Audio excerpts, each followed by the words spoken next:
into the woods. A patrolling knight captured a malnourished poacher. We've got... The Tribune reports to us that an unprecedented drought. I think we should be able to do something with that. Or Aklar, a diplomatic emissary of the Inkali clans, arrives at... Let's do this.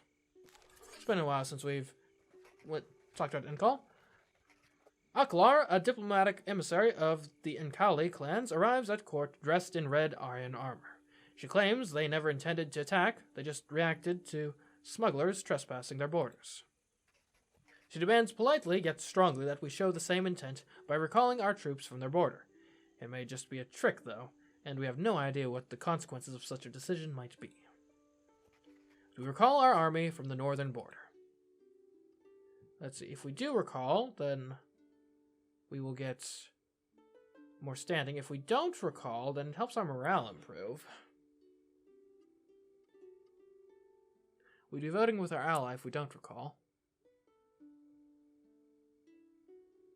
And it helps us with our goals. We will keep our army stationed. We will not back down. We refuse to recall the troops from the border with the Kingdom of Enkal.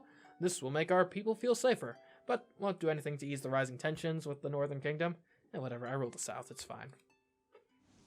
Whether this strategy was brave or stern, only time will tell. A Crimson War. When the outposts in the north first report movement at the border, it's clear that war with the Kingdom of Enkal is only a matter of time. When they attack, despite our army defending an entrenched position and outnumbering the enemy 5-1, the Enkali vanquish the northern garrison with demeaning ease. Many doubt we could ever stand up to their might. Our generals, however, believe that if we rely on our superior numbers and pool all the resources of our larger kingdom, we may still prevail. Okay, so we just sparked a war. As the Enkali start marching south towards Torque, we prepare to defend our people. The war has just begun.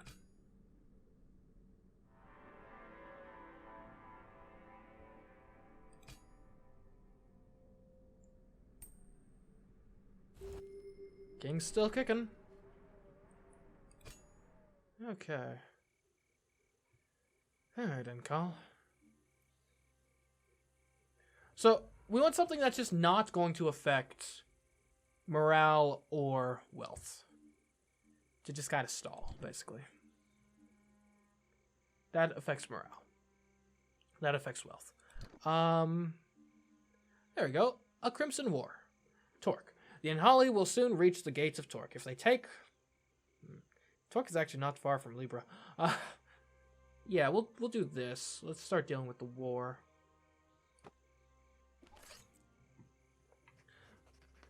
The Enkali will soon reach the gates of Torque. If they take the city, repelling them may be impossible. We may lose the whole mark of Torque. The High Commander thinks we could hope to resist only by conscripting every man, woman, and child in the mark. Some think the cost is too high. Do we draft the old women and children to stop the Enkali invasion?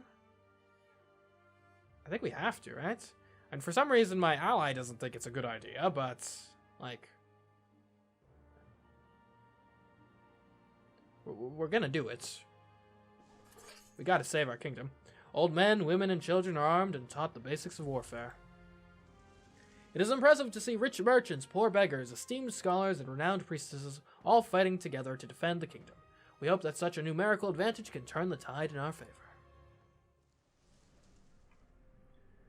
Though at great cost in civilian lives, the Torcan fighters managed to exploit their numbers and prevent the Enkali from crossing the spiky bridge. Their heroic resistance allows reinforcements to arrive in time to break a dramatic siege at the gates of Torque. When elite units from the southern mark of Cran join the battle, the offensive forces of the Enkali are defeated.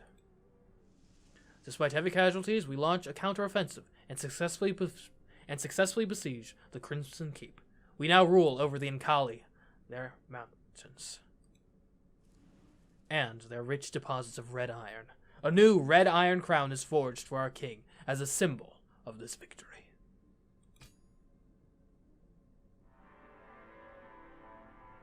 Oh, baby. Cohesion and dissent. The last chapter of each storyline will award cohesion or dissent points. These represent the amount of order and chaos in the kingdom, and they will serve as the starting point for the uprising.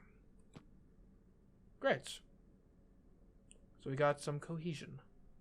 Lovely. Lovely.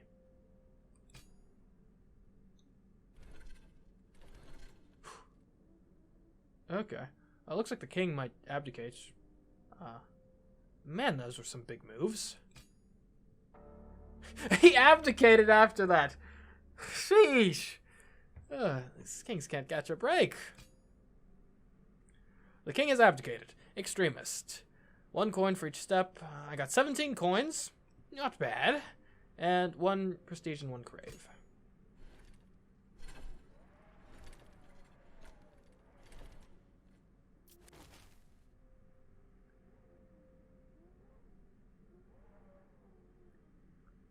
Alright. What might I do now? So is there any benefit to, like, doing the same one multiple times? Could try being a moderate.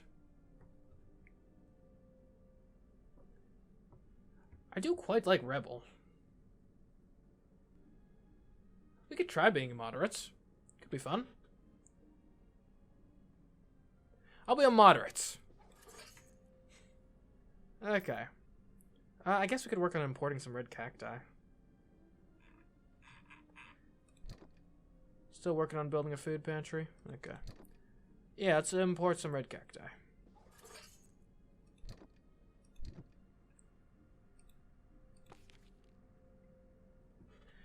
Following the growing challenges encountered by the kingdom, the council has expanded and House Alwyn joined the council. Nice. Okay. Cool. How's my ally doing? I could look at my allies' narrative goal. It's kind of curious. Let's take a look. Curse the royal family. Okay. I have an interesting partner in this world. Alright, what are we doing now? So now that we have money, we could actually maybe do something with regards to the money things. So like Eyes to the Sky, for example. With Crimson King. The Kingdom of Ankal had interesting old chronicles. Let's take a look at this. The Kingdom of Ankal had interesting old chronicles, preserved in the form of oral poems. Fascinated by the tales of the Ankali survivors, the king would like to collect their testimonies and compile a written study of their epic songs. Yet this giant enterprise would occupy our brightest scholars for quite some time. Do we fund our scholars' efforts to record Ankal's chronicles? I think it makes sense too. And everyone likes to. Yeah. Going a bit extremism, but we've got time to moderate things a bit again. Given time, linguists and historians complete the puzzle of the epic northern tales. It seems there was a time when Liwick was entirely covered with ice. The Ankali developed their combat skills in those ancient times, when the few fertile territories where agriculture was possible had to be defended from nomadic raider tribes. As the world warmed, the Ankali had to face a menace much more serious than the ice. A vast army from the south invaded Liwick, and most of the tribes either fled or bent their knee to the one known at the time as the Immortal Empress. The invaders outnumbered them, and had 8 incredibly strong champions, whom the poems call bloodless shades. Yet the Ankali knew their territory well and resisted the numerous attacks. The battles continued for a long time, until for no apparent reason, the invading army crumbled into chaos. Curious. Mysteries. Sometimes after solving a dilemma, the scholars of Libra will discover a mystery. Mysteries are important discoveries that shed light on past kingdoms and civilizations. Each storyline has its own mystery to uncover. The mystery, eh? Curious. Curious indeed.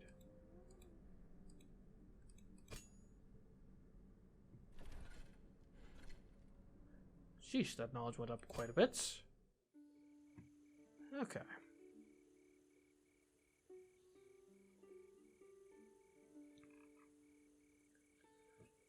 Fromhawk, an extremely violent form of jousting, is a popular...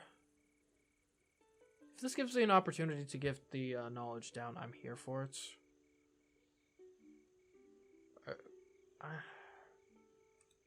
Man, I hate being a moderate. Okay, let's see. Muddling through a Pike Mechan's village. Brachus, a deserter from the expedition that managed to... Sure. Brock is a deserter from the expedition that managed to escape and miraculously returned to Unkist alive, is found by the guards at his home in the village of Pike Macon. Some say he should be made an example of, but his family asks for mercy. Do execute Brachus in the deserter, rather. So if we do, we got up and down. If we don't, we got up and down. It seems tied, actually, so I can just kind of pick whichever one I want. I love having a council with 4 members on it. Okay, we will execute this man. Required for discipline. Brachus is thrown naked into a pit full of azure snakes from the same swamp he escaped from. As he is repeatedly bitten, his skin is covered with black blisters, and when they burst, he is blood dry. Okay. What next? We do need to start a riot. Learning history can help generals plan better strategies.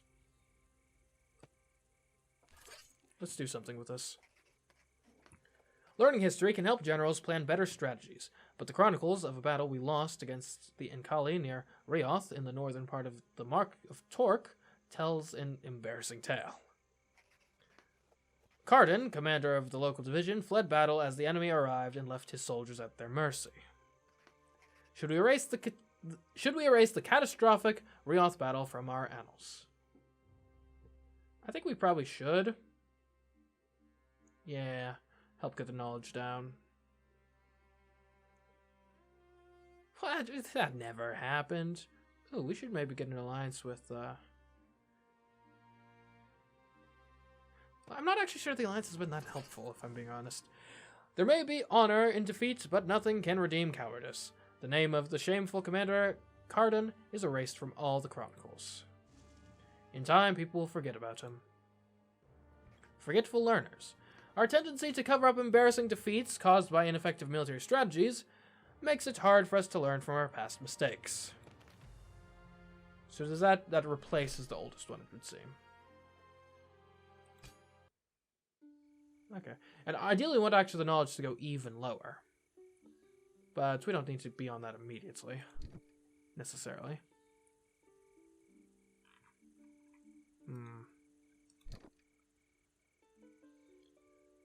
The desert merchants boast that the city of Tents was once something. What's our next, thing for... Divine Oblivion we're on right now. The trade of Holy Mist is booming, making the fortune. Or... A communal Holy Mist prayer leads some priestesses to Inde. Let's take a look at this.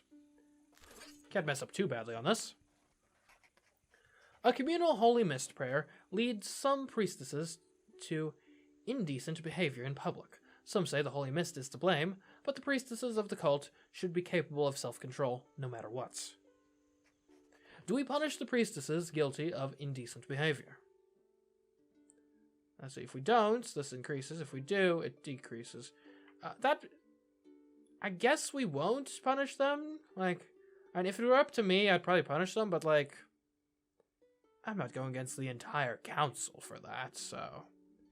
Actually, yeah, let's get more allies in life. Not yet, but...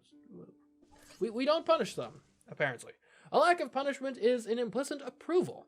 people wholeheartedly embrace the new libertine approach to faith, fueled by holy mist, raising spirits and gratifying bodies. Holy bacchanals? We condoned the liberal use of holy mist during religious ceremonies. In time, the festivity of Air, the saint daughter of love, became a recurrent holy bacchanal. Bacchanal? Yeah. Great.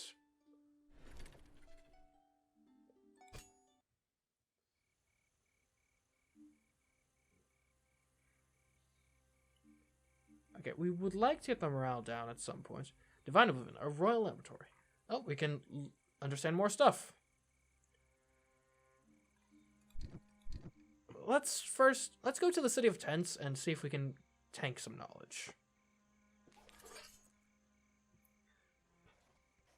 The desert merchants boast that the City of Tents was once the capital of the Sabian League, a powerful alliance of city-states that allegedly dominated the world centuries ago through their trading supremacy, but which fell overnight during a cursed black eclipse.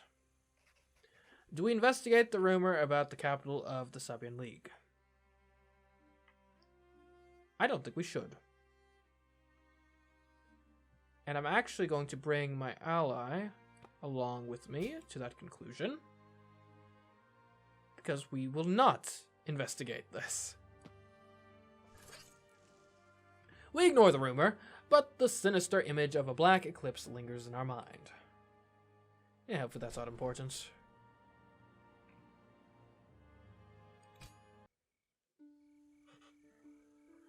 Okay, well, since everything's where we want it, more or less, might as well see about, just kind of stalling with a royal laboratory thing.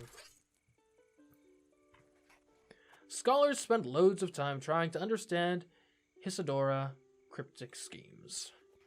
They show strange correlations between improbable materials, but resources are limited, and the choice of a specific experiment excludes the other. Choose an experiment. Okay, so we got box plus bug equals some sort of concoction. Or box plus fire equals water?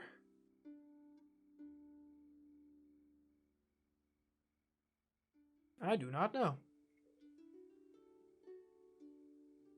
I don't really know what either of these could be. And this could be a medicine or something. This could be like an oven. I don't know. Let's go with experiment B. Trying to decipher yet another of Isidora's projects, our scholars fill a metal compartment with water, then pump it over a hot flame. The flame is unable to melt the metal, but the scholars observe that the vapors from the water generate a constant upward force. Are we inventing like a steam engine? Oh boy! We made the right choice. The scholars follow Isidora's intuitions about the constant force of vapors to assemble a huge steam-powered contraption. With a low buzz, the humongous machine begins to move. While its movements are rigid, they do seem to possess great strength, and applications for its vapor motors are endless. The people begin calling this mechanism the Steam Giants. I did not expect that, but I'm quite happy to see it.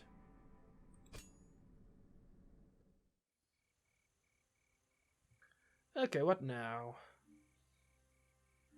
We could use to get the wealth up, but that, or we could maybe see if there's something that just lets us mess around with the, what is this? What's this technically? Prosperity or something?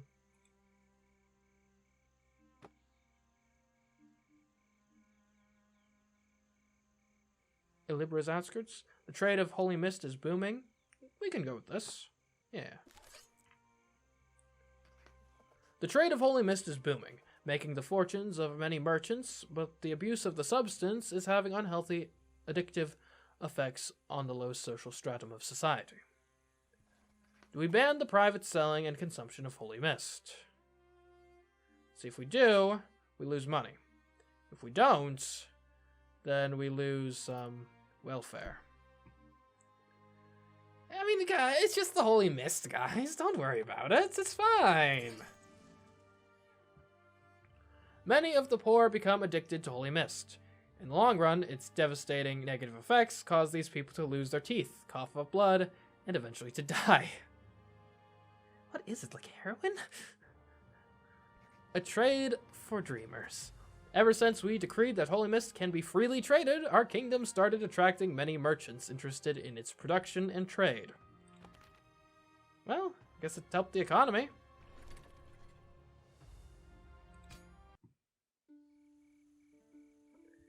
What now?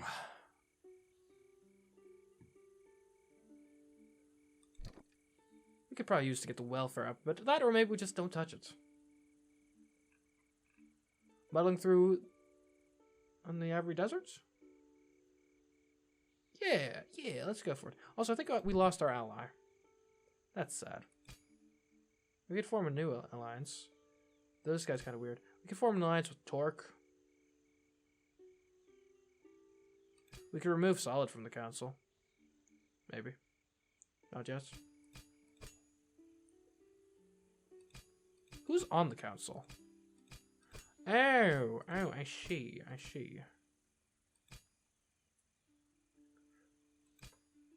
What does it mean to be on the council? So everyone on the council loves me. Except this guy. Whatever. Let's form an alliance with Torque.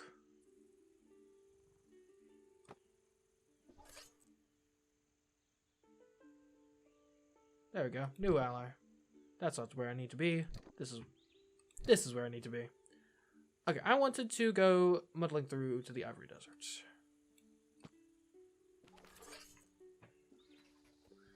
Some translucent swamp wasps are found to lay their eggs in people's blood through their sting. The malady gives no symptoms until the larvae start eating the victim's brain, then carve a way out through their eyes, an excruciatingly painful death. The High Commander intends to weaponize the insects, but some fear we can't control them. You think? Do we breed and weaponize the translucent wasps? Yeah, hell no! No! Don't breed the wasps. That's the worst idea I've ever heard. Get out of here. We decree that these glass wasps need to be immediately squashed wherever they are found. Informing people of the danger of these insects will save many lives. Oh, the king is alive.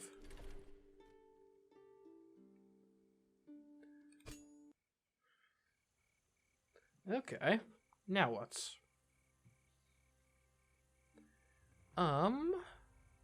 We could take a look at this. The expedition is still wandering through the mud. Seems dangerous, though. But let's live without a bit of danger. We could do some jousting. It's tough being a moderate.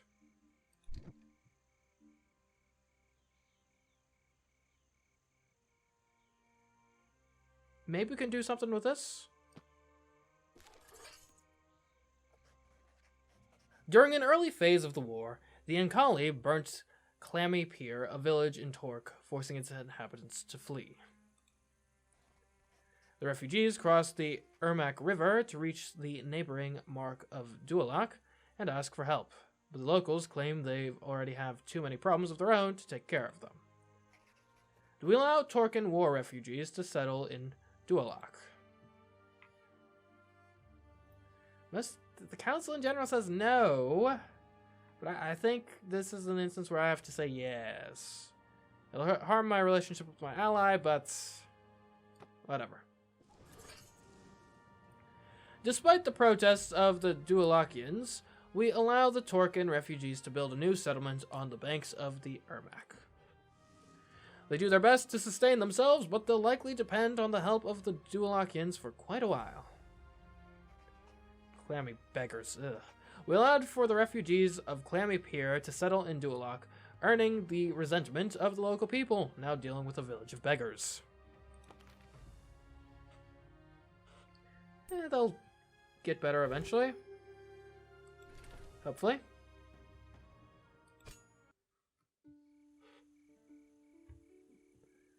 Okay, what now? We could keep battling through in the Ivory Desert. Let's go for it. The expedition is still wandering through the muddy swamp. They need a substantial resupply to overcome the swamp's dangers and make it through. Do we send resources to the expedition?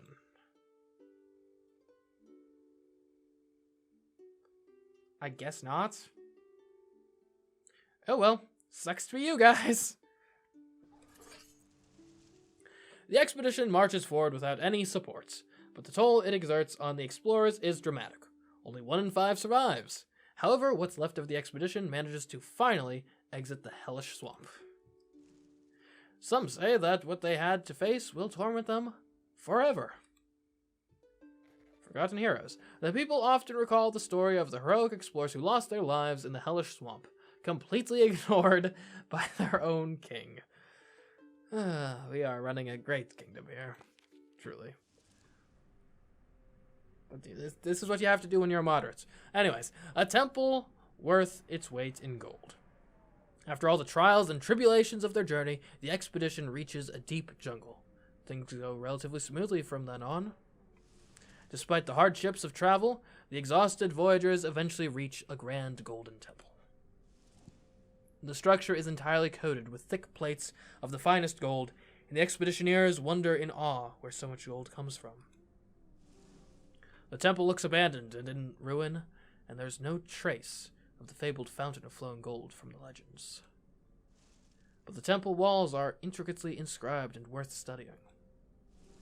A long but safe route is established to allow groups of our most eminent scholars to visit the incredible temple and learn its secrets.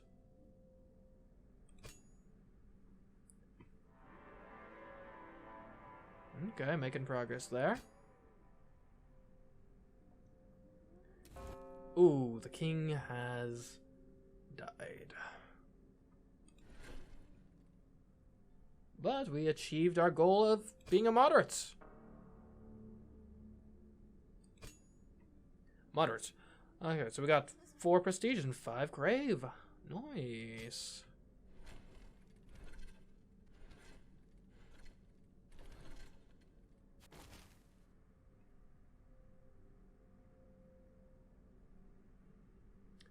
And what do I have to be next?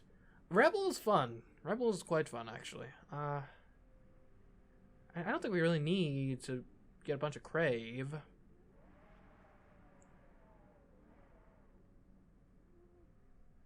Let's go for Rebel. Okay, those 2 things finished? Great. I think. So we supplied tools, so we got a coin out of that. And we got stuff in I don't know what's going on. Build underground tunnels, embroider officer names on their uniforms, plan castle renovations, study the Holy Mist. Yeah, that's just probably a good idea before it, like, destroys our whole society. Okay.